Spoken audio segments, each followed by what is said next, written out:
celle que j'ai vécue, il s'est avéré que je suis un Ashkénaze, je suis né en France, mon papa était d'origine polonaise, et puis bien sûr, j'ai été arrêté, je ne vais pas vous raconter le enfin, je peux vous dire que j'ai été arrêté, tout bêtement, sans raflé, comme beaucoup de juifs ont été raflés pendant la guerre, sans raison. Parce que les juifs n'avaient rien fait de mal que d'être juifs. Dès que j'ai été arrêté et mis en prison, j'ai eu un sentiment de culpabilité. J'ai dit, qu'est-ce que j'ai pu faire pour être là, sans raison? Nous étions mélangés avec des collègues, avec toutes sortes de gens. Et je me suis retrouvé au Fort Montluc à Lyon, où il y avait tous les otages qui étaient parqués dans cette citadelle. Et quelquefois, ils prenaient des otages pour les fusiller, pour se venger de certains attentats qui avaient été exécutés contre eux. Aussi, je me suis retrouvé dans une chambre avec une vingtaine de garçons, une toute petite pièce où nous étions parqués, et on s'attendait à quoi? On ne savait pas, personne ne nous disait rien. Et alors, insensiblement, comme le temps passait, un beau jour, c'était en plein hiver, il faisait froid, la nourriture était très très très faible, et on nous a sorti, avec une émotion pour parler. Vous savez, c'est très très dur de parler de cette chose, parce qu'elle est enfouie en vous, et quand il faut la sortir, c'est très pénible, parce qu'on essaie d'oublier. Et alors aujourd'hui, je viens faire mon devoir auprès de vous, pour essayer de parler de cette chose. Et évidemment, c'est très très difficile. Je n'ai rien préparé, pas une copie. Je vais vous dire un peu ce qui me reste. Donc, doucher dans un bac d'eau à une vingtaine pour arriver à se prendre un peu de fleuve, déjà serré comme des rangs dans cette chambre. On se demandait ce qui nous arrivait. Chacun, il y avait des hommes qui avaient été chercher des courses, il y avait des gens qui... N'importe quoi, ils arrêtaient pour n'importe quelle raison. Et le train est arrivé, on est rentré dans un train pour aller à Compiègne. Compiègne, c'était une banlieue de France, une petite ville, où il y avait un camp qui était préparé, mais il avait été préparé de longue date, parce qu'il servait à l'armée dans le temps jadis. Et nous étions ici au bord de Mine, il y avait un camp anglais à proximité. Et nous avons été ici parqués pendant, je peux dire, 2 mois. Puis ensuite, nous avons monté dans des trains sans connaître la destination. Parmi nous, il y avait quand même des gens qui avaient été arrêtés et qui étaient des résistants. Aussi, ils avaient quelque chose en eux qui faisait qu'ils étaient prévenus de ce qui allait nous arriver peut-être. La plupart étaient des jeunes. Pourquoi? Parce qu'ils recherchaient des jeunes. Pourquoi? Pour les déporter, mais aussi pour profiter d'eux, pour les faire travailler. Et au cours du voyage, on a essayé de s'évader.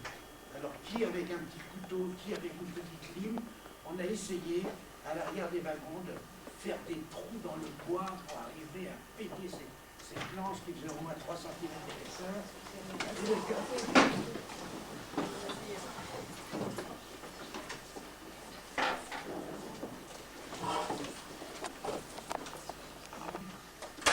Nous arrivions à percer ces planches. Et alors, dans mon wagon, il y avait un ouvrier des chemins de fer qui disait surtout ne cassez pas les cloisons avant d'arriver à Bar-le-Duc. Pourquoi Bar-le-Duc? Géographiquement, je ne savais même pas où c'était, et on partait vers l'est. Et Bar-le-Duc, personne n'a pu sauter des wagons. Pourquoi? Parce qu'avant Bar-le-Duc, il y en a qui étaient tellement pressés de sortir de cet enfer qu'ils avaient déjà pété les planches, et j'entends dire Abadi, Abadi, à casser les planches. Le train s'arrête, et on nous a fait changer de wagon. Et pour changer de wagon, on nous a fait déshabiller, parce que dans ce train, il y avait un wagon de SS, un wagon de déportés. Un wagon de SS, un wagon de déportés. Certainement, ils avaient techniquement arrangé leurs choses de manière à ce qu'il n'y ait pas d'évasion. Et l'évasion s'est produite, pourquoi? Parce que ce qui s'est passé dans notre wagon, s'est passé dans l'autre wagon également. Les déportés essayaient de s'évader. Parce qu'on ne savait pas dans quelle direction on allait et pourquoi on allait. Alors ce garçon qui nous a dit, à part le but qu'on sautera, on n'a pas pu le faire. Les SS nous ont fait déshabiller, changer de wagon, et on a voyagé à poil comme ça pendant 3 jours, sans boire, sans manger. La priorité dans la NCF à l'époque, c'était de laisser les convois militaires passer au détriment évidemment des déportés. Les 3 jours voyager sans boire, sans manger, tondus, parqués comme ça, comme des animaux. C'est avéré que on s'est organisé de manière à dormir un peu chacun son tour. Parce que 100 personnes dans un wagon, on était trop nombreux pour pouvoir s'asseoir. La moitié, on s'est organisé de manière à ce que chacun s'assoie à son tour pendant quelques heures.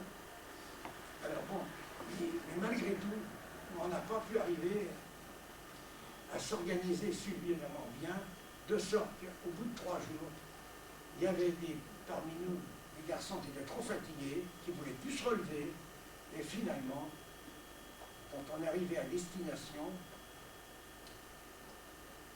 il y en avait qui étaient vraiment mal en point, et il y en avait même des morts dans les wagons. Arrivé à destination, cette gare ressemblait à n'importe quelle gare. Et il y avait un tas de vêtements sur le quai. Il a fallu choisir au hasard un vêtement et sous la schlag, non, excuse-moi, je ne sais pas que je t'ai parlé, les mots se bousculent. Il fallait ramasser un vêtement pour se couvrir. C'était l'hiver. Il y en a qui n'arrivaient pas à prendre une paire de chaussures. Moi, j'ai pris un vêtement et rose, faites vite. Bon, c'est vrai, il y avait tant de ballons qui attendaient aussi pour prendre leur vêtement. Avec n'importe quel vêtement, on a commencé à marcher sur la schlag. Et le Danube bleu passait, j'étais arrivé à Mauthausen, un camp qui a fait beaucoup parler de lui en raison de tous ces morts qui se sont produits. On a traversé le Danube sur un pont qui charriait des blocs de glace avec de la terre. Le pont Danube bleu, il n'était pas beau, c'était vraiment affreux. Et en passant dans la ville, on voyait des volets qui s'entrouvraient, qui regardaient. Ces gens avaient l'habitude parce que nous sommes montés sur une colline où il y avait le camp de Mauthausen. Devant arrivé en haut de la colline, il y avait comme une citadelle, une énorme porte que nous avons franchie. On était partis le long d'un mur en granit électrifié et on était là à se demander ce qui allait nous arriver. Mais des situations qu'on ne pouvait pas imaginer, vivre dans des conditions pareilles, sans raison. Et au bout d'un certain temps, on était tellement déshydratés, vivre 3 jours comme ça dans des wagons sans boire, sans manger, c'est pas possible. Et finalement, au bout de ce mur électrifié en granit, on venait nous chercher par grappe pour nous emmener sous la douche. Alors, sous la douche chaude, la douche froide derrière, et ensuite parquer dans des cabanes. Des cabanes, disons, des cabanes préfabriquées, à peu près de cette grandeur.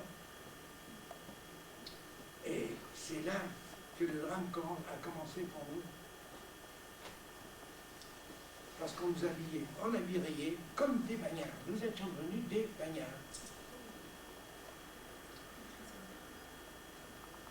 Le régime a commencé pour... Nous avions des capots qui avaient pris la place des SS dans ce camp. et qui nous cognaient pour un oui, pour un non. On nous a distribué une soupe. Il y avait 3 jours qu'on n'avait pas mangé. Cette soupe, c'était au-delà de autre chose. Le midi, on a eu un morceau de pain avec de la margarine. Un pain, c'est une boule de pain carré avec une petite tranche de rien. Vraiment, on était à bout crevés. Parmi nous, des déportés avaient une fonction, des déportés qui étaient arrivés précédemment. Ils avaient une fonction. C'est-à-dire que tout des Schreiber, c'est-à-dire des secrétaires, qui est venu prendre nos noms, nos raisons, nos noms et nos facultés, si on a un métier ou autre. Ils nous ont donné des numéros, et on est passé au tatouage. On était vraiment perdus, on se demandait ce qui nous arrive, qu'est-ce qui se passe. Le lendemain tout de suite, là, tout le monde sort des baraques et on va vers une place d'appel. Une immense place au centre du camp. Et tous les jours, on nous comptait. Devant la baraque, on nous comptait. Quand on arrivait sur la place d'appel, de nouveau on était compté. Ensuite, on vous donnait un commando. Un commando, ça consistait à aller travailler. Les plus faibles ne pouvaient pas travailler, étaient classés, retirés des rangs. C'était pas possible de dire sur ces gens qu'on n'avait pas mangé bien. On était très, très fatigués. C'était très facile de nous trier et nous envoyer dans des camps. Personnellement, j'ai été dévolu à la carrière. À la carrière, à Mauthausen, il y avait 186 marches qu'il fallait descendre, et avec des outils, et même des explosifs, il fallait casser des pierres pour les remonter de ces 186 marches. C'est un travail qu'on ne pouvait pas faire pendant des années, c'est pas possible. Fatigués déjà comme nous étions, avec des rations alimentaires qui étaient insuffisantes, avec des gens qui vous cognaient tous les jours, restez vite, plus vite, plus vite. Bon, quand il faut monter un bloc de pierre sur les épaules pendant les 186 marches, arriver là, on prenait une grosse pierre, on recherchait une petite. Le capot et le SS, quand ils vous voyaient prendre une petite pierre, ils vous cognaient. Il fallait prendre une grosse. Bon, c'est donc à longueur de journée. Porter des pierres, porter des pierres. On ne pouvait pas résister longtemps, c'est évident. Et en plus, il y avait des maladies qui circulaient, telles que le typhus. Alors, il y avait des affiches. Un coup, la mort. Il fallait donc se laver, se tenir propre. Alors, malgré la fatigue, il fallait aller au washroom, c'est-à-dire un endroit où on se lavait. Et c'était curieusement organisé parce que il y avait, comme tout le monde s'imagine, des robinets, mais de l'autre côté des robinets, et en face, il y avait des toilettes, c'est-à-dire des cabinets. La maladie la plus courante était la dysenterie. La dysenterie parce que le fait de manger de la soupe, boire de l'eau, et avoir aucune nourriture compacte dans l'estomac, à la longue, on attrapait la dysenterie. Et la dysenterie, on se déshydratait très vite, et c'était la mort. On vous faisait descendre au Révire. Au Révire, c'est pas un hôpital, c'est une petite dirait une infirmerie. Et les gens, ils mouraient pas. Par ailleurs, en plus de cette dysenterie, il y avait des furons. Les furons, dus à la malnutrition, faisaient que le sang devenait très pauvre et les bactéries, dans cette promiscuité, faisaient qu'on attrapait des boutons, ni des furons, et on se contaminait les uns les autres en somme. Alors la mortalité commençait à être vraiment, vraiment, vraiment trop grande, et on voyait toujours d'autres déportés venir pour remplacer ceux qui étaient là.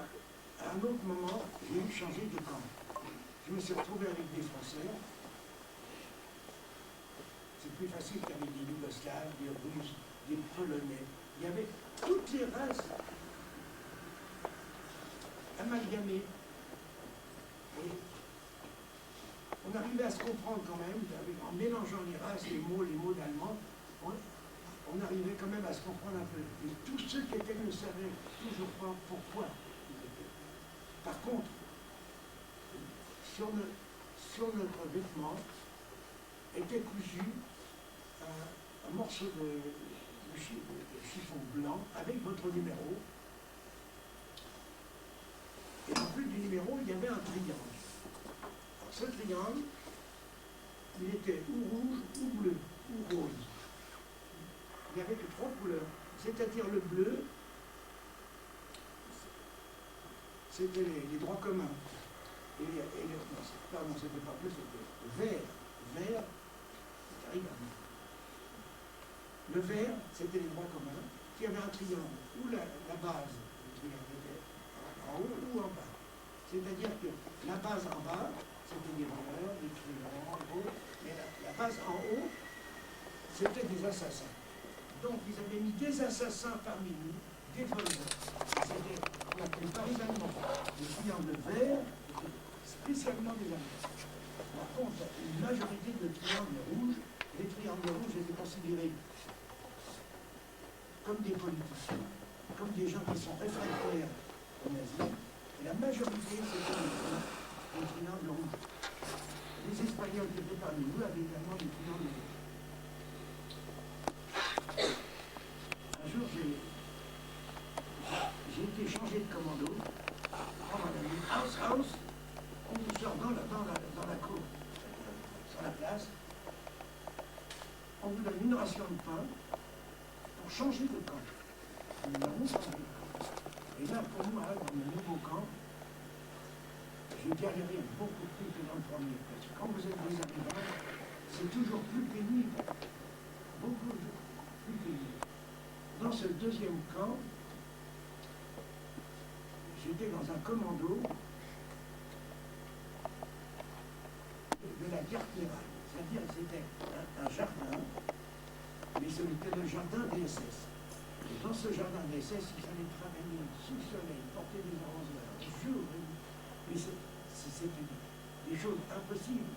J'ai vu dans ce camp, qui s'appelait le camp de Bouzen, des hommes en métal.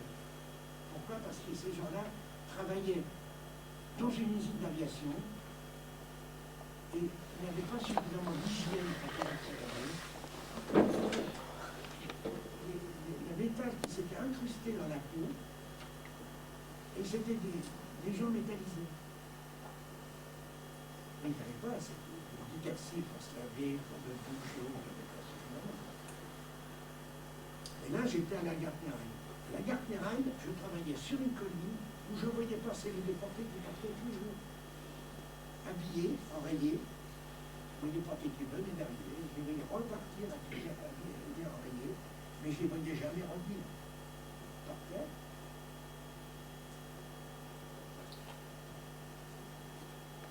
On n'avait que quelques moments où on pouvait se parler.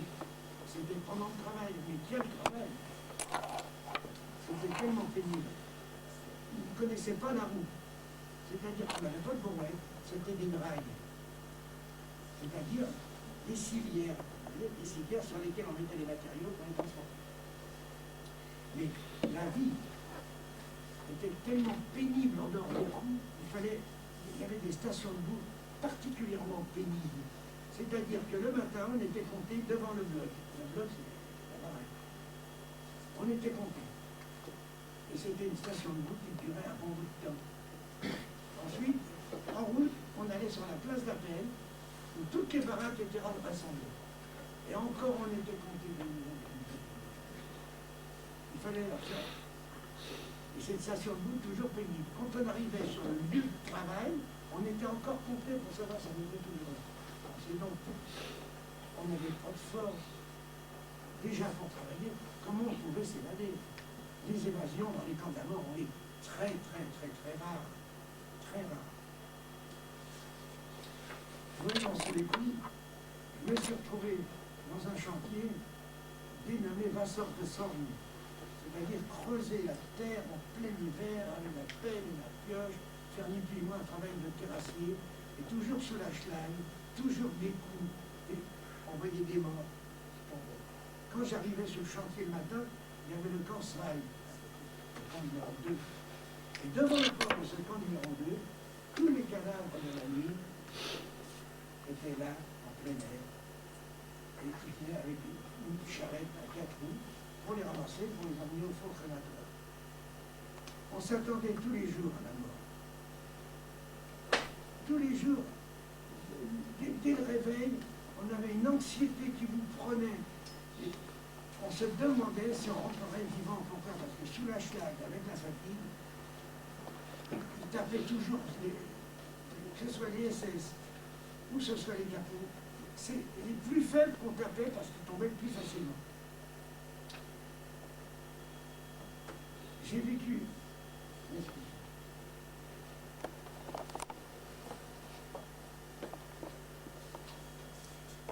faut vous dire que pour sortir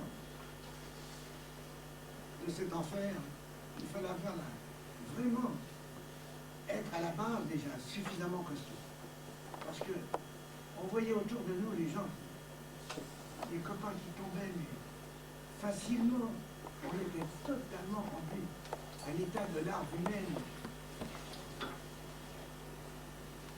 Dans ce commando de Vincent Pesson, j'avais trouvé la faculté d'avoir une casquette que j'avais ramassée chez un mort.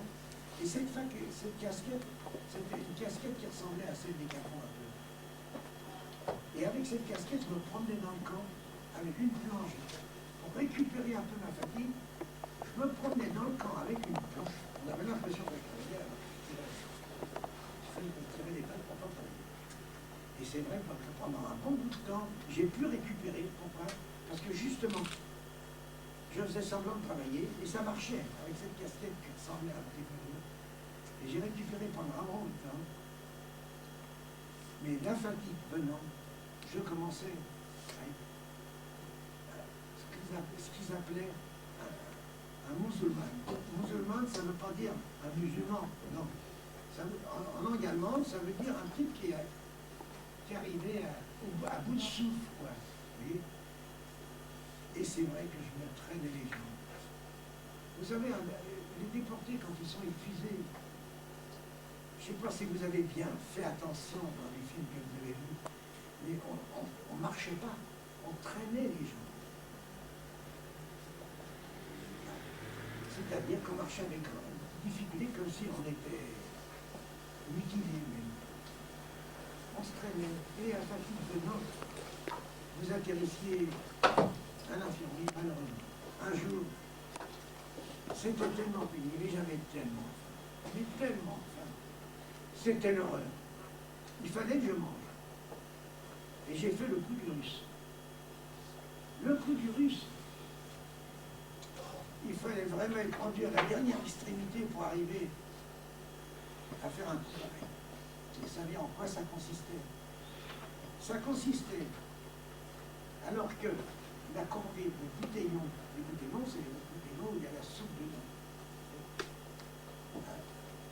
C'est des grandes gamelles avec un couvert. Ils étaient environ 7 ou 8. Et faire le coup du russe, c'est d'arriver en courant, lever le couvert, et avec sa gamelle, essayer de faucher de la soupe. Bon. Et j'ai fait le coup. Tant pis. J'ai risqué. Alors, il y avait deux hommes de corvée autour de ces bouteilles. Un devant, un derrière. Je suis arrivé à l'impromptu, j'ai le couvert, j'ai plein de gamins et tout, et je me suis mis à courir. J'étais poursuivi, je suis arrivé dans la carrière, et je me suis planté plus ou moins, et j'y suis parvenu, mais la gamelle, elle était vite, parce que pendant le parcours, je tombe sur un Espagnol,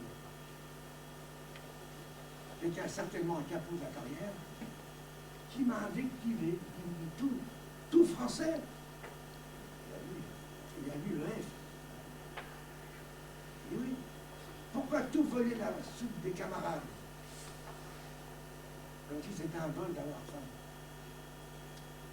Et il m'a bastonné, et mon genou a porté contre un rocher, et le lendemain, j'avais un genou comme ça. J'étais bon pour le faire. Je suis arrivé à l'infirmerie, c'était lamentable. Dans cette infirmerie, il n'y avait que des larves humaines, qui s'appartenaient pas. Des larves humaines. Ils ne savaient pas où ils étaient. Ils ne savaient pas. Ils se posaient aucune question. Aucune question.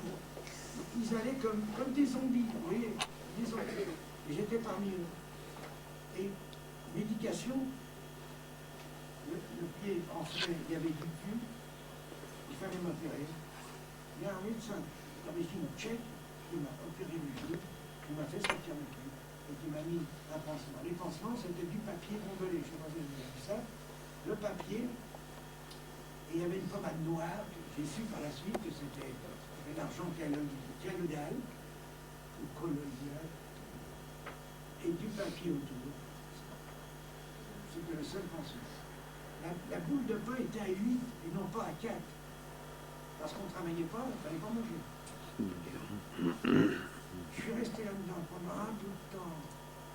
Et pendant la nuit, j'entends un brouhaha extraordinaire. Le bloc d'à côté où il y avait aussi des malades, ça hurlait à la mort. J'ai entendu des coups de feu. Ils étaient en train de gazer le bloc où il y avait des malades à côté de nous. L'horreur. Toute la nuit, j'ai entendu la charrette passer avec des cadavres. Il y en a qui ont voulu s'évader, certainement, casser les volets du bloc, et ils hurlaient. On entend mais c'était abominable à entendre. Et la charrette, toute la nuit, qui passait, calmait les cadavres. La vie des camps, c'est une vie abominable. Tout un chacun peut raconter plus ou moins s'il veut bien dire, ce qu'il a subi. J'ai atterri dans un commando du pain. Vous voyez, d'être vivant, je brouille un peu tout. J'avais fait la connaissance de Polonais qui avaient des commandos corrects, c'est-à-dire des commandos où ils pouvaient plus ou moins se débrouiller pour manger. Et qui étaient là depuis plus ou moins de temps, mais qui avaient des combines. Et j'ai réussi, grâce à eux, à rechanger de camp, rechanger de zone. C'est-à-dire, je me suis retrouvé dans un commando où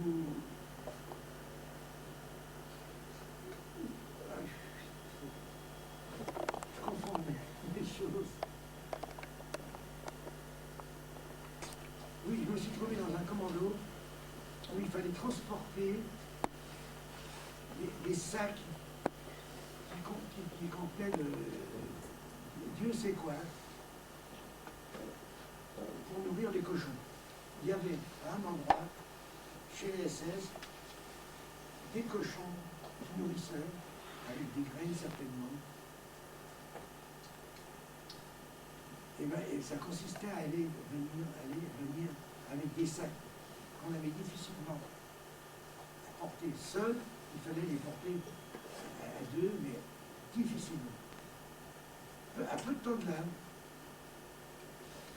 j'ai eu une histoire, qui serait peut-être trop longue, parce que j'avais un copain qui s'appelait Georges Ed, qui était de Nantes, et qui avait son frère qui était déporté avec lui, et il voulait absolument communiquer avec son frère, et son frère n'était pas dans le même camp. Le camp était à Linz. Curieuse coïncidence, un soir, alles Ausbeck, on nous sort des malades, et on nous emmène en colonne, on nous fait monter dans un train, et j'ai atterri à Linz. Mais ce n'était pas dans le même camp que le frère, c'était Linz-Heinz, il y a des camps qui avaient des différenciations par le nombre. Il y avait le numéro 1, le numéro 2, mais dans le même camp. Numéro 1, numéro 2, numéro 3, il pouvait y avoir 4 camps dans le même camp. Et dans ce camp, à Linz c'était pas loin de Vienne, il y avait peut-être une vingtaine de kilomètres, pas plus. Et j'ai essayé d'avoir des communications avec le frère à Aide. Ça s'écrivait H-E-Y-T-E. Et le frère savait que je le cherchais pour lui remettre les volontés de son frère. Et finalement, je suis tombé dessus, mais avec beaucoup, beaucoup de mal.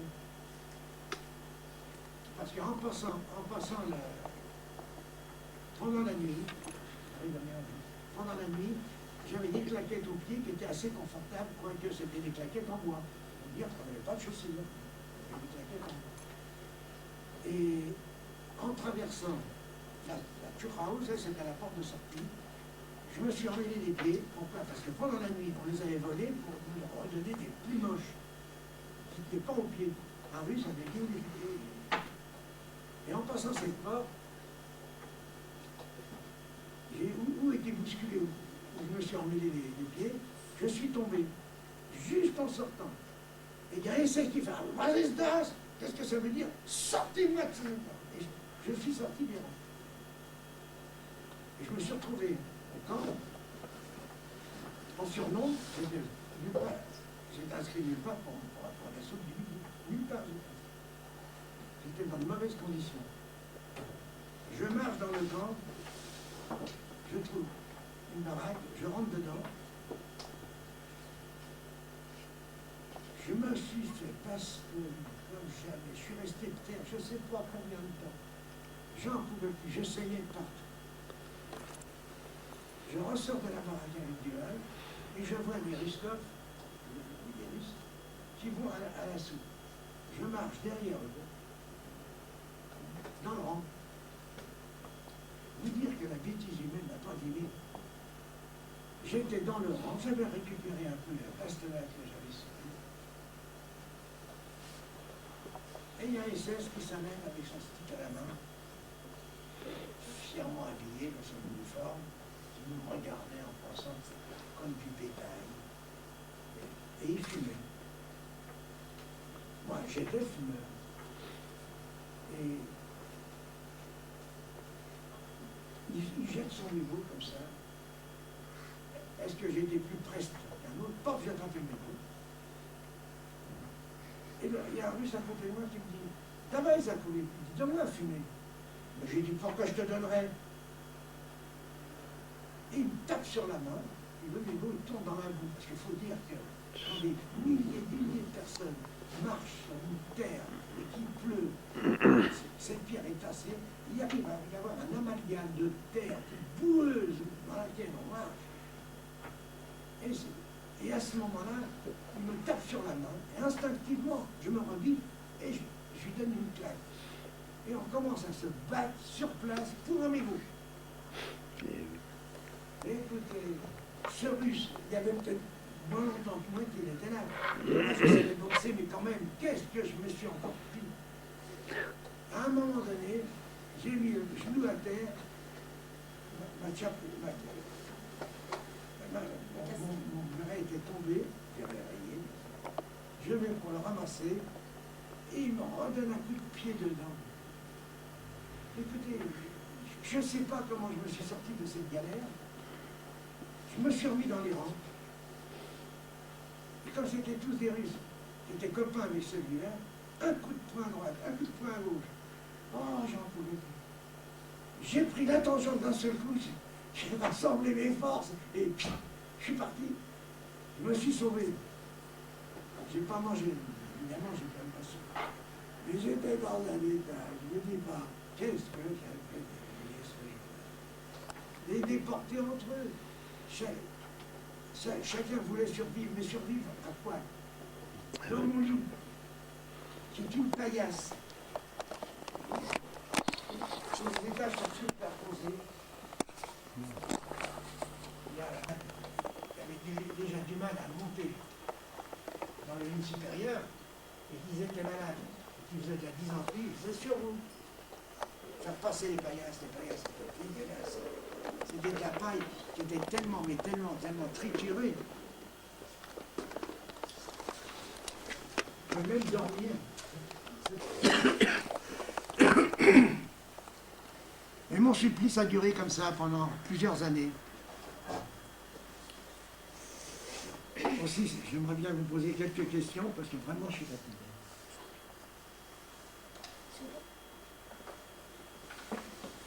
S'il vous plaît. Vous aviez quel âge? J'avais été là, c'est une autre question. Quand c'était en 1939, quand la guerre est déclarée, j'avais 18 ans en 39, en août 39. Mais il faut vous dire que il s'est avéré que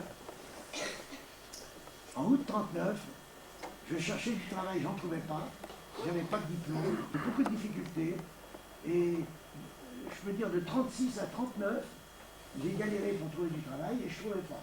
Et finalement, je suis arrivé. Il ne pouvait pas m'aider parce qu'il avait fait la guerre en 1914, il était devenu chinois. Et comme il était polonais, il n'avait jamais bien appris le français, il était totalement sourd français, donc les difficultés que j'avais à communiquer avec mon père en famille, et même avec des voisins et autres. Donc je me suis engagé, et je suis arrivé, et je me suis engagé, et je suis parti en Algérie. J'étais à Oran, dans les Ouaves. Et en Algérie, je ne suis pas resté longtemps, je suis resté 3 ans. Je suis ensuite revenu en France, en permission, et là, j'ai appris que mon père avait été déporté.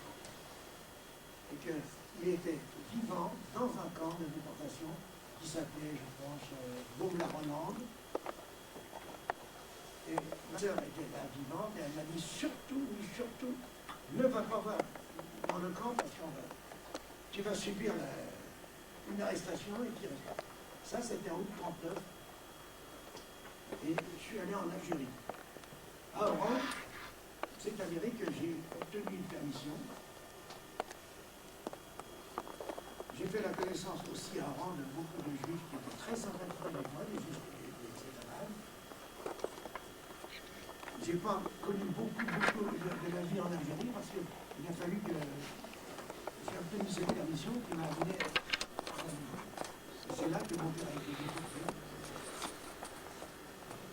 J'ai perdu le fil de la question. Quel âge tu as? J'ai dit, quand j'ai été déporté, donc j'avais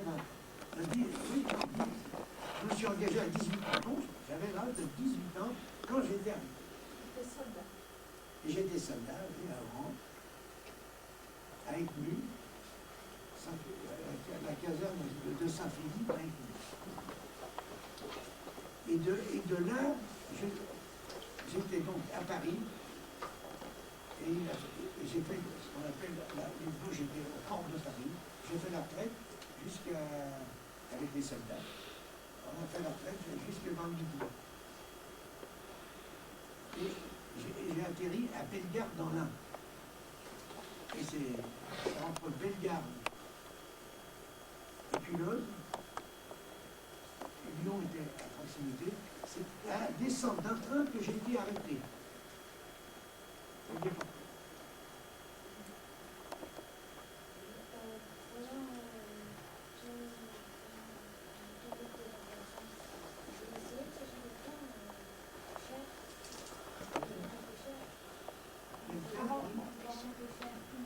Il était cher. Oui, évidemment. Moi j'ai été arrêté, mes parents avaient été déportés, j'avais vu personne. Alors, ma soeur était restée à Paris, elle n'avait pas été arrêtée. Mais alors, donc, j'ai pas dû la chercher dans les camps. Mais je veux dire, c'est vrai que quand un convoi de déportés arrive dans un camp, il y a un triage qui se produit, mais pour retrouver quelqu'un qui vous est cher, c'est arrivé. Et moi, j'en ai pas eu connaissance. Vous êtes enfui pour l'unité du camp? Je me suis enfui du camp. Vous avez survécu? Non, moi j'ai survécu, mais j'ai pas pu m'évader. Je vais vous dire, la structure des SS était tellement bien élaborée que pour s'évader du camp, c'était pratiquement pas impossible. Impossible. Mais il y en a eu. Il y en a eu parce qu'il y avait des déportés allemands, en principe, qui avaient des numéros, qui étaient des numéros qui accrochaient le numéro 100. Alors, ils étaient dans ces camps-là depuis très longtemps, depuis 4-5 ans. Mais les Allemands qui étaient dans les camps de mort, c'était plutôt des capots, et ils surveillaient tellement bien les gens. Les camps étaient tellement bien structurés, barbelés, en SS qui gardaient, on appelait ça des postes. Les postes étaient tellement bien fournis en SS Des barbelés. quand c'était impossible de pouvoir s'évader. Vraiment impossible. Ceux qui sont parvenus à sortir du camp, ce sont surtout des Allemands. Pourquoi? Parce qu'ils avaient des postes utiles. Parce que dans les camps, il y avait une structure d'accueil. Donc il y avait, comme tu dirais, un secrétariat de l'administration. Tout le monde était enregistré, de sorte que il y en avait qui avaient des fonctions parmi les déportés, mais c'était toujours des Allemands en principe. Il y en a même qui pouvaient se permettre d'aller en ville. Alors, mais pour des raisons précises et pour le camp. Alors, quelquefois ils étaient accompagnés, quelquefois ils n'étaient pas. C'est comme si ils faisaient partie du personnel. Mais les vraies évasions, il y en a eu, surtout chez les Russes. Ceux qui sortaient de l'armée ont risqué, avec des matelas, les jeter sur les murs électrifiés, sauter par-dessus les murs électrifiés pour s'évader, parce qu'il y avait une triple rangée de fils barbelés qui fait qu'ils étaient électrifiés, et ceux qui voulaient sauter par-dessus ces murs, mais c'était quasiment impossible, d'autant plus qu'il y avait des SS qui passaient avec des chiens.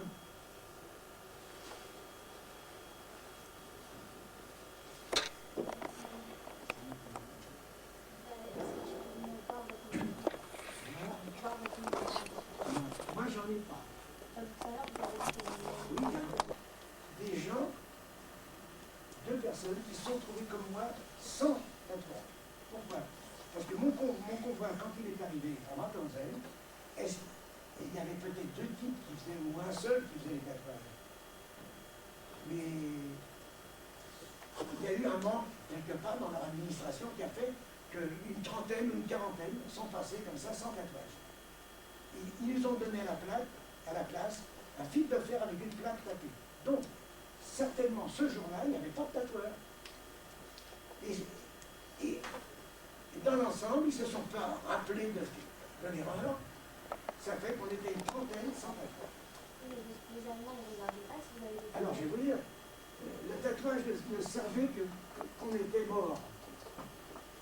Parce que tous les jours, on vous appelait par votre nom. On ne regardait pas les tatouages. J'ai vu des gens qui faisaient de Maïdonnet avec deux tatouages. C'est-à-dire qu'ils avaient changé de camp, on avait fait un autre tatouage. Moi, je n'en ai pas vu. J'en suis très heureux d'ailleurs. Très heureux de ne pas en avoir eu, mais je suis un cas parmi tant d'autres.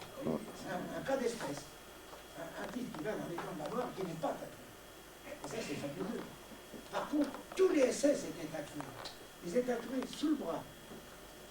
Alors longtemps, on s'est posé la question pour savoir pourquoi ces SS étaient tatoués sous le bras. Qu'est-ce qu'ils avaient de spécial?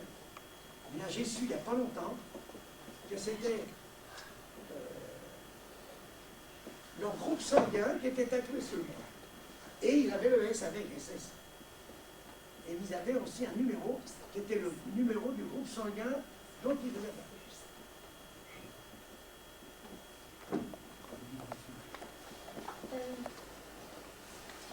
Est-ce que pourquoi les Américains ils vous ont pas délire? Ah, j'ai pas entendu. Vas-y plus fort. Pourquoi les Américains ils vous ont pas... Moi, je ne peux pas te répondre, je vais dire pourquoi. C'était la guerre. C'était la guerre. Les Américains savaient très bien ce qui se passait. Les Anglais le savaient pertinemment bien. Et l'administration française de Pétain certainement connaissait. Ouais. Savait ce qui se passait dans les camps. Parce que les Français qui étaient arrêtés, qui partaient, n'en revenaient jamais. On ne savait pas où ils étaient. C'était le statu quo de la mort, hein, on ne savait pas. Personne ne savait où étaient partis ces gens. Parce que parmi nous, il n'y avait pas que des Juifs. Il y avait des Romanchels, il y avait il y avait des goyes en pagaille, parce qu'on n'en parle pas nous, parce que c'est pas notre circuit, mais il y a eu beaucoup de morts, beaucoup de déportés.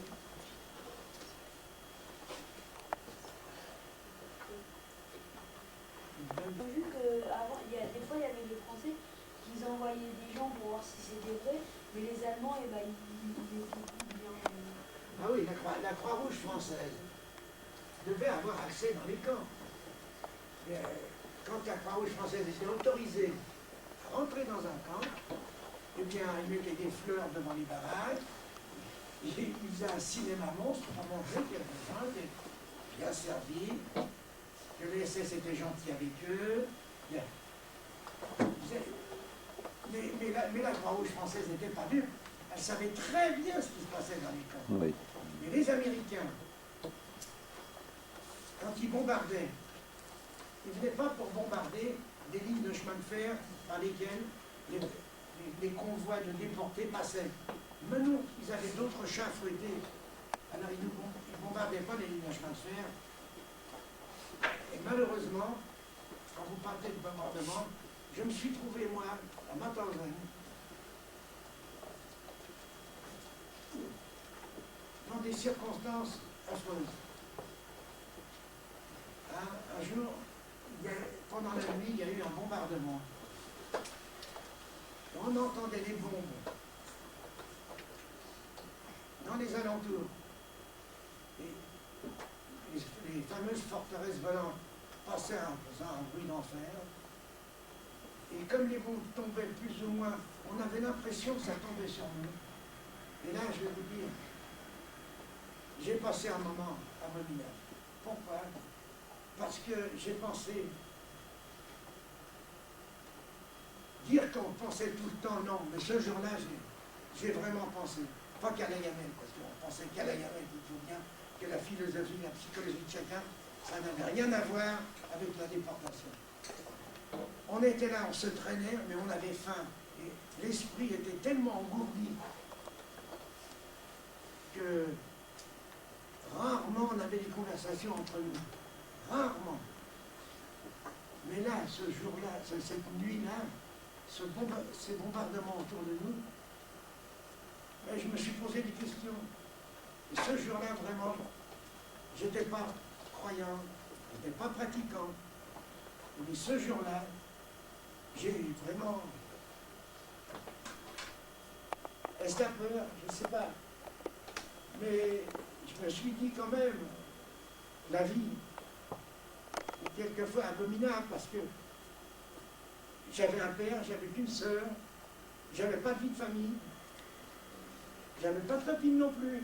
Quand j'ai été arrêté, j'avais pas de copine. Et je me suis dit, mourir là maintenant, alors que j'ai tellement supporté pendant 2 ans déjà, ça serait trop bête. Et oui, ben, malgré que je n'étais pas croyant, j'ai prié.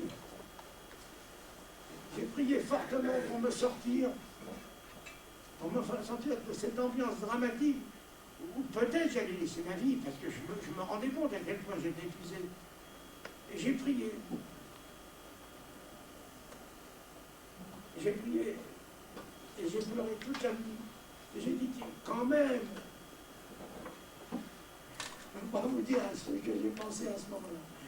Mais j'ai prié pour me sortir. Et Dieu a voulu que je m'en sorte et que je puisse aujourd'hui être parmi vous pour vous raconter un peu de mon odyssée. Et croyez-moi, le fait d'être là parmi vous, je ne sais pas quel sentiment qui m'anime, mais je suis quand même très heureux d'être là et de vous raconter un peu avec de la gêne cette histoire. S'il vous plaît. Vous avez une vie de famille là? Ah bon, si j'avais une vie de famille. Non, maintenant. Ah bon? Non, maintenant.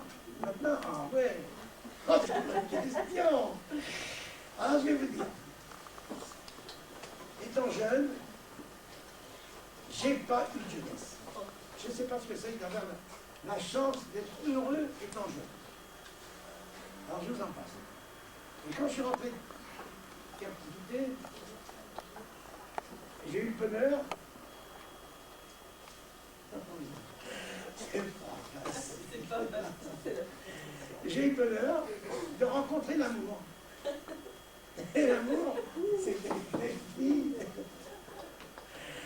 Elle était belle. Et on s'est aimé, tout simplement.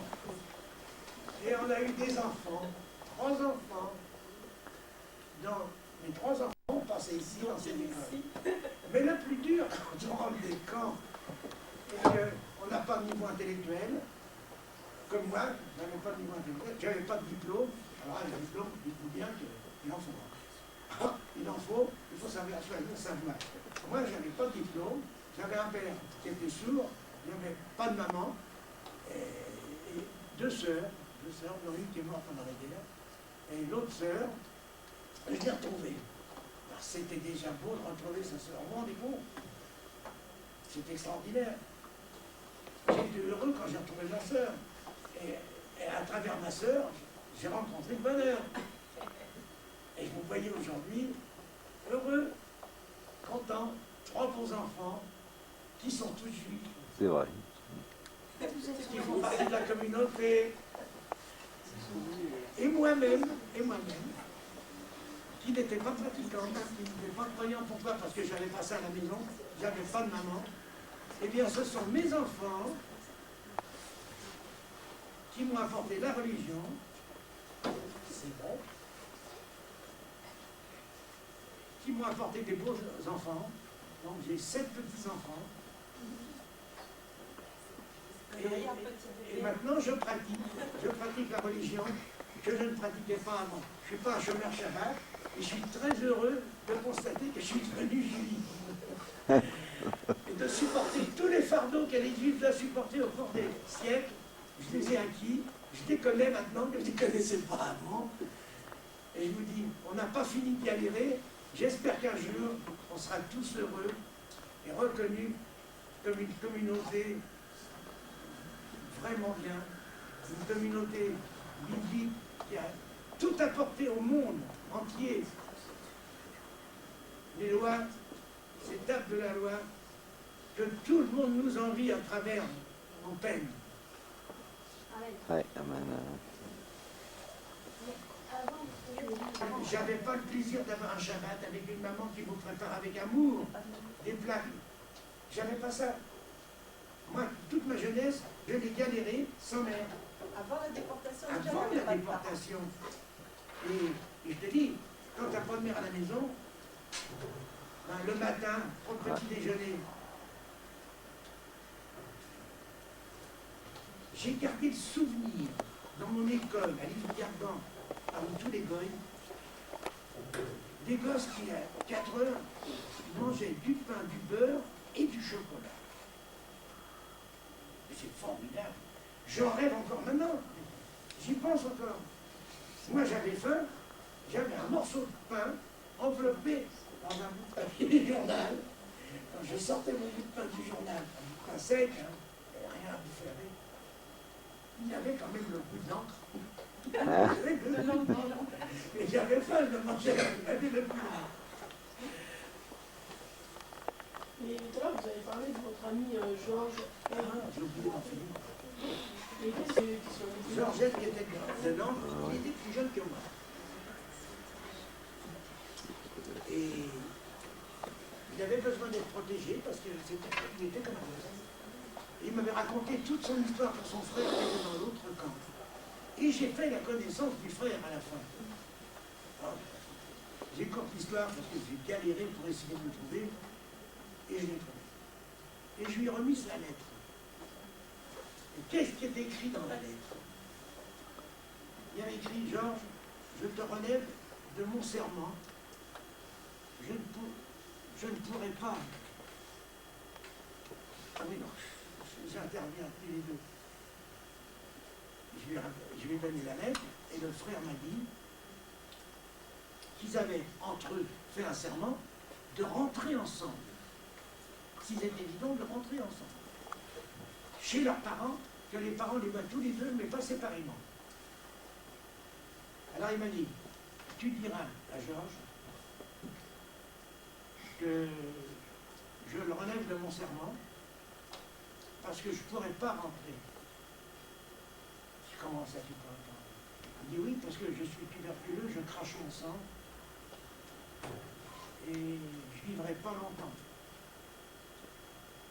Non, je ne peux pas attendre la libération du camp. Je lui dis, mais enfin, la libération du camp, elle est proche. Dans encore quelques mois, on sait que les Allemands vont faire la guerre. Parce que moi, j'ai parlé avec un Polonais. Et comme je parlais polonais, moi, je sais que la guerre est en train de se terminer. Il m'a dit, oui, mais non, je ne peux pas tenir. Je suis au bout du rouleau. Je me vide totalement de mon sang. Alors, tu diras à mon frère que... Et effectivement, il n'est pas rentré avec son frère et il est mort. Son père, en vrai, ça, il sait pas, il Ah ben non. Non, il était dans un camp différent, ils ne se sont pas vus. Mais l'instinct de conservation, l'instinct de rentrer vivant chez ses parents et pouvoir raconter ce qu'il a vécu, il fallait qu'il rentre. Vous pouvez nous dire ce qu'il y avait écrit dans la lettre, enfin, si vous vous rappelez? Je suis sur la feuille. Ce qu'il y avait dans la lettre. Ah, qu'est-ce qu'il y avait dans la lettre? Dans la lettre, moi je ne l'ai pas lu, mais il le relevait de son serment, c'est-à-dire que, d'après Georges, il n'a pas lu la lettre, mais il m'a dit qu'il était relevé de son serment de rentrer ensemble à la maison. Ça a été promis. Et malheureusement, Georges est rentré tout seul. Par contre, quand vous parlez de choses, il y en a un qui était parmi nous, c'est une anecdote, mais enfin. J'ai retrouvé 4 copains et je leur ai dit, mais qu'est-ce qui est devenu le calepin du père Roger? Parce que garder un crayon ou un calepin, c'est quelque chose de fabuleux. Et je lui dis, et le calepin et la bague qu'il avait. Il avait une bague qu'il avait cachée et un calepin sur lequel il écrivait des choses pour sa femme. Alors, je lui dis, dis-moi qu'est-ce qui est devenu ce calepin? Et surtout, la bague. Parce que c'est moi qui avais cousu la bague dans une ceinture. La ceinture n'était pas fouillée. Alors j'avais réussi à planter cette bague. Je voulais des nouvelles de la bague. Ben, il me dit la bague, je vais te dire, on a changé de camp. La bague, on avait faim. On l'a donnée à un chef de bloc. Et puis on a eu la soupe un peu plus pendant un certain temps. Et puis après, ben, il a arrêté de nous en donner. Mais je dis, le calepin. Ben, il dit, le calepin, on l'a lu. Il y avait les dernières volontés sur le calepin pour sa femme, un homme marié. Mais malheureusement, quand on a épluché ce petit bout de calepin, il n'y avait que des recettes de cuisine. On veut dire la fin du tout ça. On entendait évidemment le brouhaha des bombes qui tombaient à droite, à gauche. On savait qu'il y avait eu des débarquements, puisque un Polonais était venu vers moi et m'a dit, alors que j'étais en train de tirer de la terre, j'étais en train de travailler dur, il vient vers moi, c'était un capot polonais. C'est un instituteur. C'était un homme charmant, ça n'empêchait pas d'être capot, cogné comme il faut, comme il voulait, comme il m'entendait. Mais moi, il m'avait à la bonne, parce que j'aimais bien la terre, je travaillais à la terre, j'avais l'habitude, et il m'avait pris à la bonne. Il me dit, en polonais, Francouche, je ne sais pas parler plus polonais, il m'a dit, il y a eu un débarquement, et il n'y en a plus pour longtemps. C'est comme ça qu'on a su que la guerre s'arrêtait, le débarquement, c'est-à-dire que comme il volait tout s'est su dans le camp qu'il y avait le débarquement et qu'on allait être libérés. D'ailleurs, un matin, et au réveil, alors que moi, j'étais déjà parmi les chiacieux, on peut dire, j'étais allongé dans une pièce, par terre, et on n'avait plus la force, j'avais plus la force de me lever, on peut dire que j'étais rendu à zéro, et c'était la libération. On le savait. Certains disaient, ce sont les Russes qui arrivent, d'autres disaient, c'était les Américains. Et finalement, ce sont les Américains qui sont arrivés au camp de Mauthausen, les premiers. Et j'ai un copain qui était ministre à Paris, un juif communiste, bon, moi ça existe, ça arrive. Quand il est rentré, il m'a vu là couché parmi tous les chiasseux par terre, dans des états lamentables. Il a raconté que j'étais mort. Il m'a vu mort parmi les chiasseux. Alors moi, quand je suis revenu, quand j'ai été vraiment libéré par les Américains, sur la place d'Appel, ils ont fait une cérémonie, mais une cérémonie fabuleuse, hein, où il y a eu des grands discours, comme toujours, où il a été dit jamais ça, jamais plus là, ça Mauthausen, ça a été dit. Il y a eu même des choses tellement bien dites que ça a été écrit, et c'est rapporté encore maintenant, on en parle. Et ils ont ouvert les cuisines, ils ont amené de la nourriture, mais malheureusement, personne ne savait que les déportés, quand ils ont vécu avec si peu de nourriture, on n'a pas le droit de remettre dans un organisme qui est épuisé, remettre des calories, trop de calories. Ce qui fait que moi, c'est là que ça m'est arrivé. J'ai mangé un peu trop, et j'ai fait une dysenterie fabuleuse, alors qu'on allait être libéré. Mais il faut vous dire que des malades dans les camps, il y en a eu des quantités qui sont morts alors qu'on venait les libérer. Et moi, j'étais de ceux-là. Par contre, j'ai eu une chance inouïe. Il y a un copain, qui lui était en meilleur état certainement, a été travailler dans une infirmerie des Américains pour soigner les copains. Il m'a vu coucher par terre parmi les autres, sans force. Il est venu vers moi, puis je lui ai dit, mais qu'est-ce que c'est? Oui, la chaise. Attends, je vais t'apporter quelque chose. Et il m'a apporté de l'opium. C'était une petite fiole dans laquelle il y avait de l'opium. Et il m'en a, pendant plusieurs jours, apporté une petite boulée, de sorte que ma dysenterie s'est arrêtée totalement. J'ai pu reprendre des forces. Et ce qui m'a permis de survivre.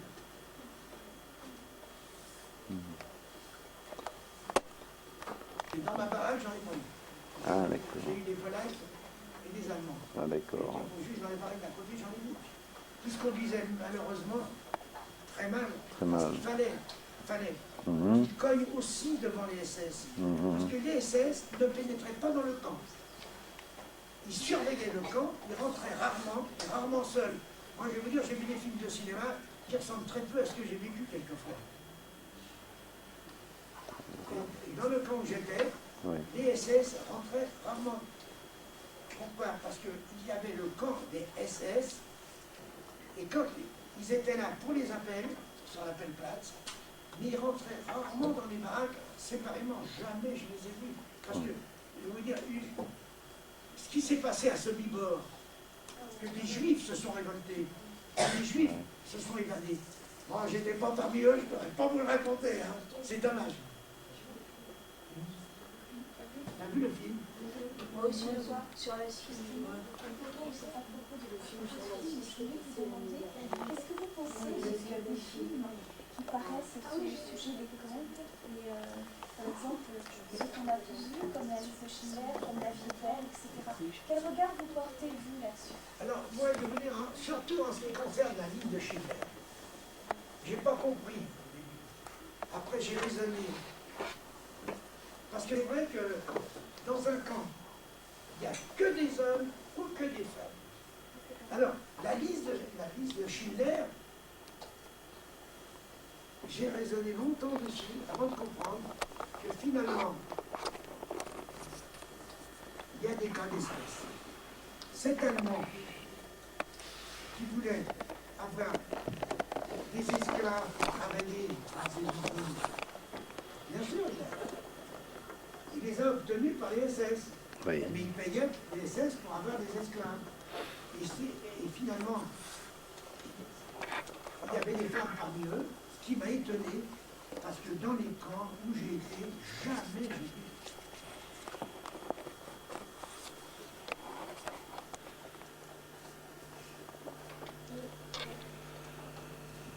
En fait, dans les films, parfois, c'est pas la vérité. On n'entend pas trop. Est-ce qu'il raconte la vérité dans les films? Ah, Vous dites que ah oui, oui. trop roman. Quand vous voyez cette atrocité, évidemment, elles n'ont pas été inventées, c'est abominable. C'est abominable. Je peux vous raconter que moi, à la carrière, le capot, quand ça le prenait, son hystérie, les 186 marches, il en poussait un qui tombait. Quand ça en prenait, il en poussait l'autre. Moi-même, dans les rangs, un jour, je dois la vie à des copains. Figurez-vous que j'avais réussi à rentrer des patates dans le camp.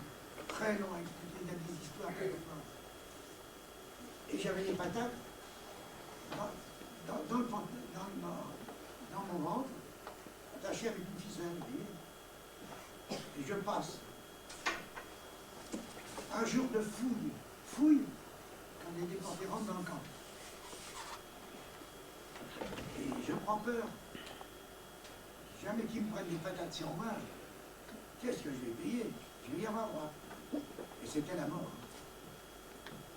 Les patates me venaient de Georges, le petit Georges dont je vous ai parlé tout à l'heure, qui lui travaillait dans un commando où il y avait des patates. Et c'est lui qui nous a sortis, c'est lui qui les a amenés. Donc je les avais sur le ventre.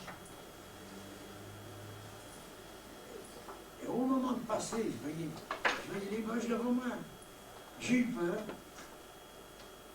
J'ai défait la ficelle, ils sont tombés par terre. Je suis avancé, mais les Russes étaient derrière moi. Et les patates devant les pieds des Russes, je ne vous dis pas.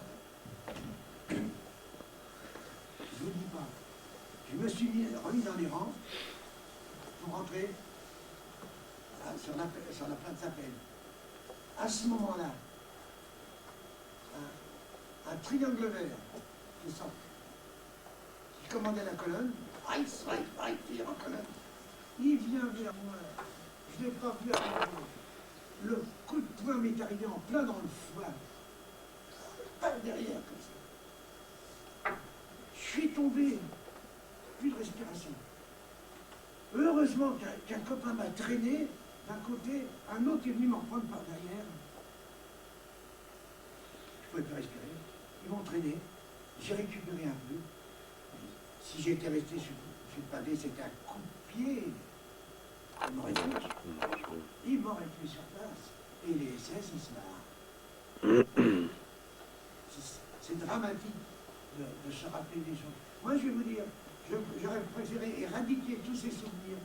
Mais finalement, si, il faut le dire, il faut se rappeler que le peuple juif a subi dans les camps des horreurs innommables. Et la mort était notre nom de tous les jours. Le soir, entre fatigué, vous pouviez encore penser si vous n'étiez pas. Mais harassé, et je vais vous dire mieux, depuis que j'ai passé dans les camps, je ne rêve plus. Pourquoi? Je rêve plus. Je vous dis que je rêve plus, mais c'est pas vrai. Tout le monde rêve. Mais au matin, au réveil, je n'ai plus de rêve, je ne me souviens plus de tout ce que je rêvais. C'est une chose incroyable. Vous dites ça à un psychologue, un médecin, il ne comprend pas.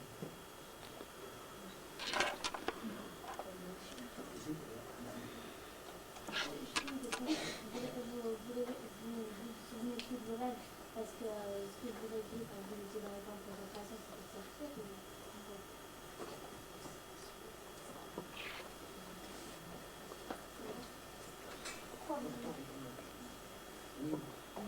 Mais si quand on se réveille, on se rappelle plus des rêves qu'on était...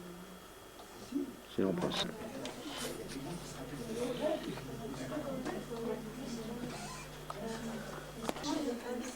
Des filles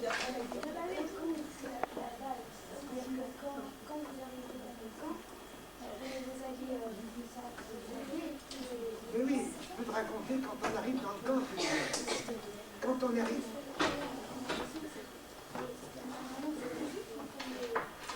Oui, évidemment, on te prend tout. On te prend tout. Les couteaux.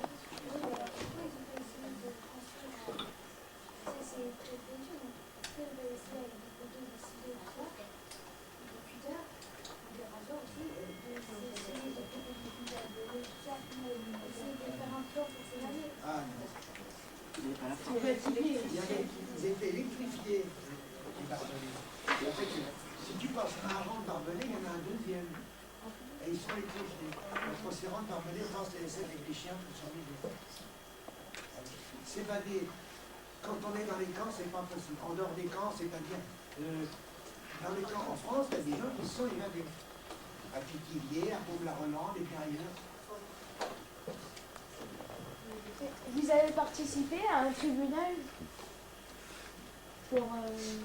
Les SS, Oui, après la guerre. Non. Oh non. Non, je sais pour les atrocités qu'ils vous ont fait. pas. Non, mais ça s'est passé à Nuremberg. Et il fallait être... Tous les déportés soient là. Si toutes les portées avaient été là-bas, voilà. Vous avez pas fait la barque là-bas? La mort, non. Mais je les ai vus arriver. J'ai vu les bouteillons à soupe de Baidanek qui sont arrivés à Marc-Antoine.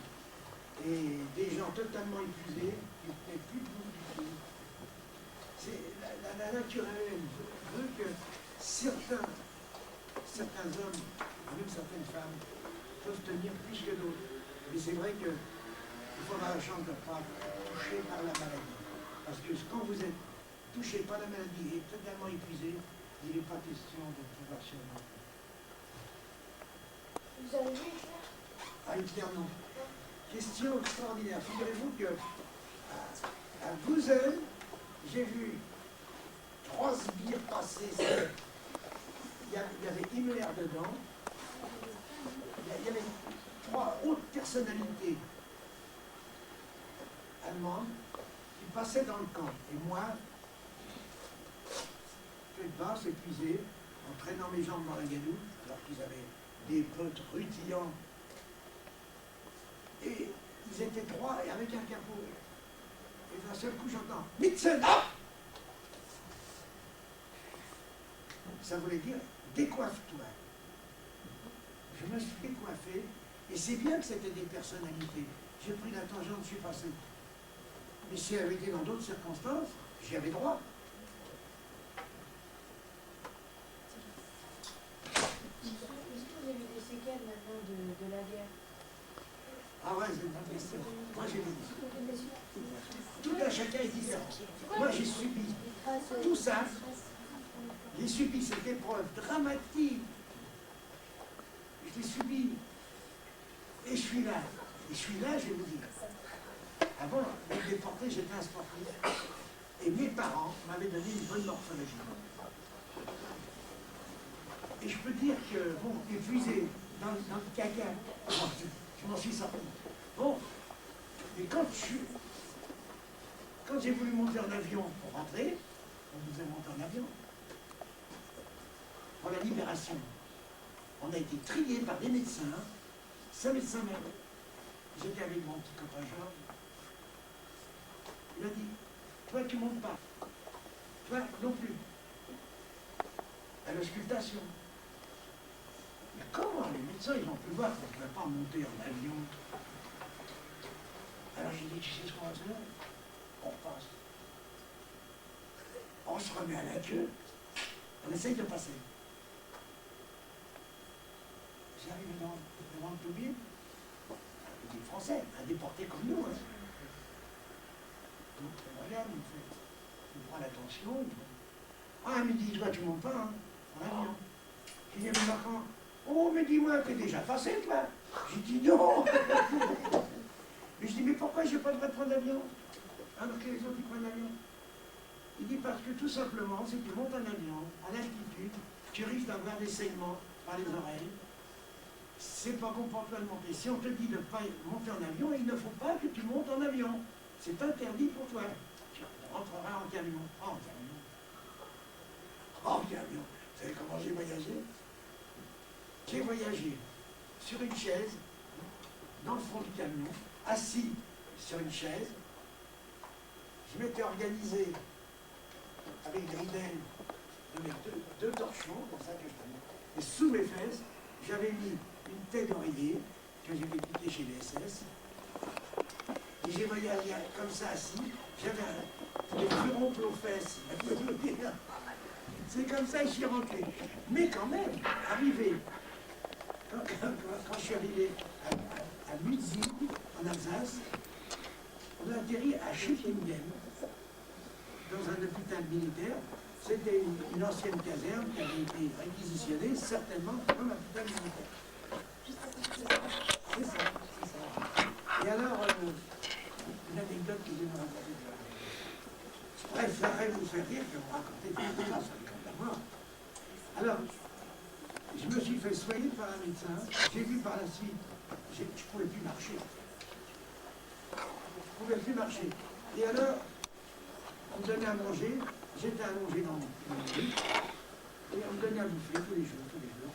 Et un jour, un médecin passe et me dit, mais dis-moi, petit gars, tu ne vas pas rester à manger comme ça dans ton lit tous les jours. Il faut te lever, il faut marcher. Et alors j'ai dit, mais je ne peux pas. Comment tu ne peux pas marcher? J'ai dit non. À partir de là, j'ai reçu des piqûres, je ne sais pas lesquelles. Un Américain est venu, un médecin américain qui m'a fait des piqûres et qui m'a dit, surtout, il faut absolument te lever et marcher. Absolument. De là, je me suis levé, j'ai commencé à marcher. C'était difficile. Mais c'est vrai, je reprenais des forces avec la nourriture, les piqûres. J'ai repris des forces. Et quand j'ai vu mon carnet militaire, il y avait écrit que les bronches étaient dans les états, qu'en plus j'avais la gale, j'avais des furons partout. Oui, regardez, l'appauvrissement du sang fait que ils m'ont donné à manger trop vite. Ça m'a donné la gale. C'était une gale spéciale, mais c'était une gale quand même. Et tout de suite, quand j'étais mieux, j'ai commencé à marcher, j'ai trouvé la conduite de monter des escaliers et de les descendre. Le fait de monter des escaliers et de les descendre, jour après jour, et pendant un mois, ça allait beaucoup mieux. Ça allait beaucoup mieux. Je monte au premier étage, montant les escaliers, et il y avait là une espèce de cantine, ou un réfectoire plutôt, où on donnait à manger. Et j'aperçois à travers des cajots quelque chose qui brille. C'était une boîte, c'était une boîte avec des... C'était pas des pêches, c'était des abricots, une boîte d'abricots américains, les abricots baignaient dans leur jus. Je me suis régalé. C'est pas possible. C'est pas possible. Vous savez, c'était tellement bon, c'était... Je suis redescendu. À quelques jours de là, j'avais un odorat qui était tellement aiguisé que j'ai senti les frites. Voilà, des frites. Je descends et au radar, voilà partie vers un réfectoire. Et j'ouvre la porte du réfectoire, qu'est-ce que je vois? Des soldats allemands qui étaient là en train d'éplucher les patates. C'était des soldats qui épluchaient les patates. Alors, le type qui était de service me dit, mais t'es venu en pyjama? J'ai dit non, je suis un déporté. Quoi? T'es un déporté? Alors il les invective en leur disant, mais vous n'avez pas vu ce que vous avez fait à mon petit camarade? Lui baissait la tête. 4 bosses, je lui dis. Et il m'a fait un plateau de frites. Un grand plateau comme ça. Il les a arrosés de sel. Il les a jetés en l'air pour que le sel se mélange aux frites. Je le fais à mes enfants maintenant. Le coup du plateau. La faim, c'était tellement ancré en nous, cette nourriture. Croyez-vous que dans les camps, on puisse faire de la philosophie? On voulait rentrer, oui, vivant, oui. L'instinct de conservation nous saisissait. Mais j'ai rarement eu l'occasion de parler. Pourquoi j'avais un instituteur avec moi Oui. Et ben là, je marchais tranquillement.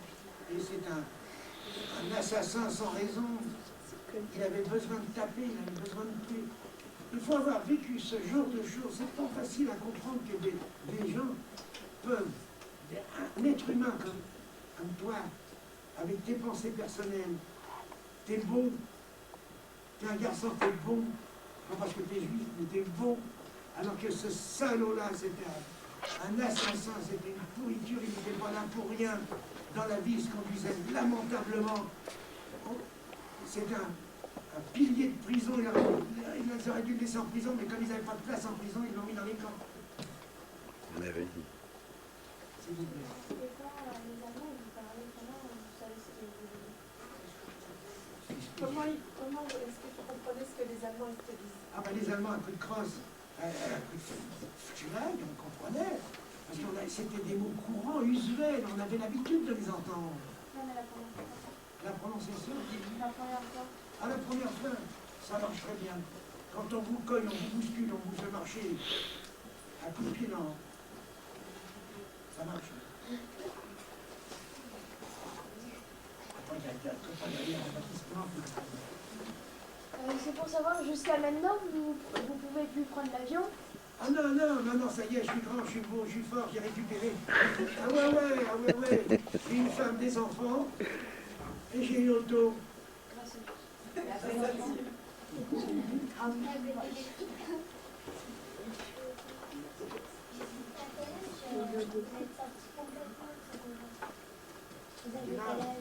Je suis resté 2 ans à Mauthausen, je suis sorti donc il y a 22 ans de Mauthausen.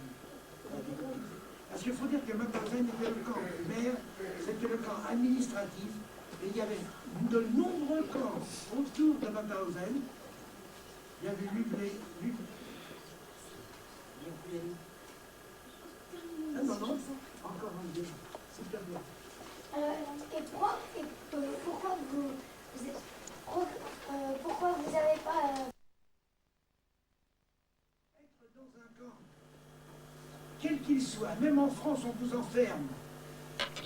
Il se produit psychologiquement dans votre tête quelque chose d'incroyable. Le fait, si par erreur même on vous enferme, alors là c'est dramatique, mais qu'est-ce que j'ai fait? Mais pourquoi on m'enferme? Vous voyez, si vous êtes soupçonné de quelque chose, vous ne l'avez pas fait, vous êtes droit, vous êtes bien, honnête. Mais vous vous rendez compte que dans votre tête, il se passe quelque chose d'indéfini, quelque chose d'inexplicable. Vous vous sentez pas coupable, mais qu'est-ce que j'ai fait pour faire ça? Ouais. Est-ce que les gens, quand vous êtes rentrés en 1945, est-ce que les gens qui n'avaient pas vécu ça étaient prêts à vous entendre, à comprendre ce que vous aviez raconté? Ah oui, ça, je vais vous dire, c'est vrai. Quand on est parlé de vérité, plus ou moins, ce sont les mêmes paroles que tous les déportés ont entendues. Pas chez les Juifs, parce que les Juifs comprenaient mieux, parce que c'était surtout eux qui étaient visés dans l'affaire, et les Juifs savaient que déjà, en Pologne, et dans certains, pas spécialement en Pologne, en Russie, mais un peu partout, le fait d'être juif, on n'a pas besoin d'être battu. Rien que le regard, rien que les gestes que les uns et les autres ont quand ils sont antisémites, quand ils voient un juif. Mais c'est incroyable de voir des gens se comporter. L'antisémitisme, c'est quelque chose d'affreux. On ne peut pas éradiquer l'antisémitisme. Parce que quand vous êtes bien avec un goy, ah mais oui, mais toi, tu n'es pas comme les autres. Et quand on est rentré des camps, les gens, nous les rescapés, ils nous disaient, mais vous avez souffert, on vous a battu, on vous a battu. Ah non, personne ne pouvait imaginer. Et alors les déportés, finalement on entend des paroles aussi absurdes. Eh bien, ils n'avaient pas envie de parler. Ils n'avaient pas envie de parler. Alors au cours des années, Et jusqu'à maintenant encore, mes enfants et même mes petits-enfants maintenant, ils ont été éduqués par les cinémas, par les journaux. Maintenant, c'est pas normal de poser des questions à votre père, à votre grand-père, par exemple.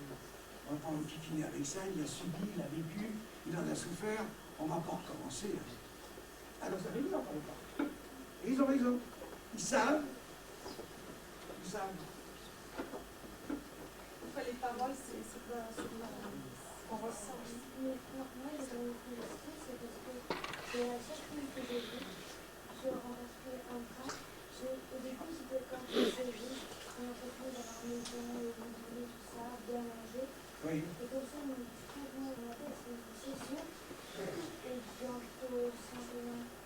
Ça me fait vraiment quitter les gens qui sont.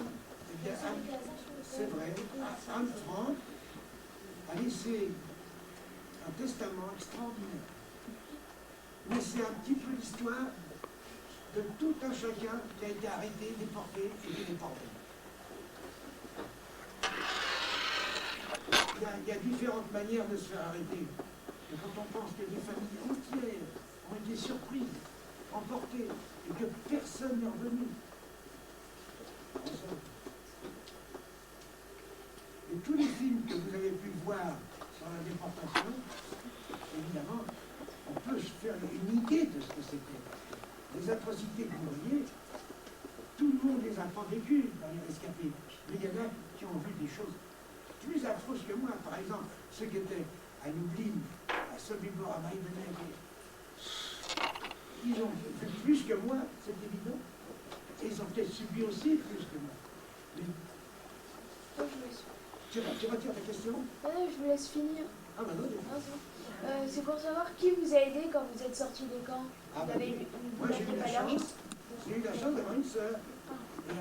Et grâce à ma sœur, j'ai pu récupérer très très rapidement. Parce que on n'est pas guéri tout de suite d'un tel supplice, de telles atrocités.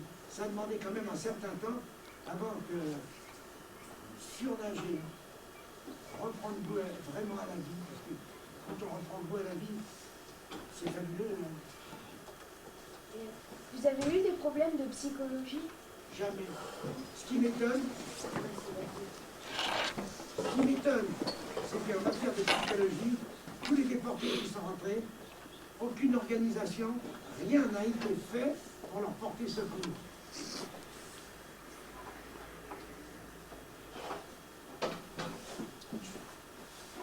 Nous n'avons eu aucune psychologie pour nous aider quand on est rentré. Heureux ceux qui avaient encore de la famille. Comme moi, par exemple. Mais il y en a d'autres qui n'avaient plus de famille et qui ne pouvaient pas avoir de contact, si ce n'est à travers certaines associations. Mais il faut dire que c'était très compartimenté pour trouver une association. Il est vrai qu'à Paris, c'était plus facile qu'en province. À Paris, il existait quand même, pour les croyants pratiquants, des synagogues, et même ils recevaient des subsides pour ceux qui n'avaient pas d'argent. Parce que quand vous rentrez, vous êtes sans argent, sans famille. Grâce à certains lieux tels que les synagogues, il y en a qui ont discouru. Après, sensiblement, les mairies ont fait des... Non, c'est bon, ça filme. Ah, il restait plus beaucoup, hein. C'est ça. Je veux pas que ça tourne. Il reste un petit bout. Combien que c'est 1h30, non? Qu'elle fait votre cassette, sûrement. Oui. Alors, quand je suis rentré... Je suis à 1h29 là. Quand je suis rentré d'Algérie en permission pour voir mes parents, mon père, 1h30. c'est avéré qu'on était encore en famille. On entendait gronder le canon, et on entendait gronder le canon, et on savait que les Boches arrivaient. Mon père, lui, qui avait fait la guerre 14, il était sorti sourd, il lisait les journaux quand même. Et il dit, les Boches arrivent, tu ne peux pas rester, repartir. Mais moi, je n'avais pas envie de partir. Alors, je lui dis, mais enfin, papa, j'ai que 18 ans passés. On ne saura pas que je suis militaire. Il m'a dit, ça fait rien, il faut partir. Moi, je connais l'atrocité de la barbarie allemande. J'ai déjà fait la guerre de 1914.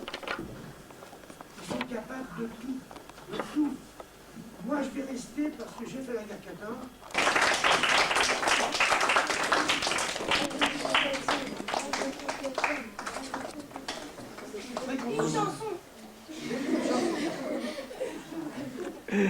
Ah bon, on chante? Ouais. Elle fait le char. Oh, moi, la peine.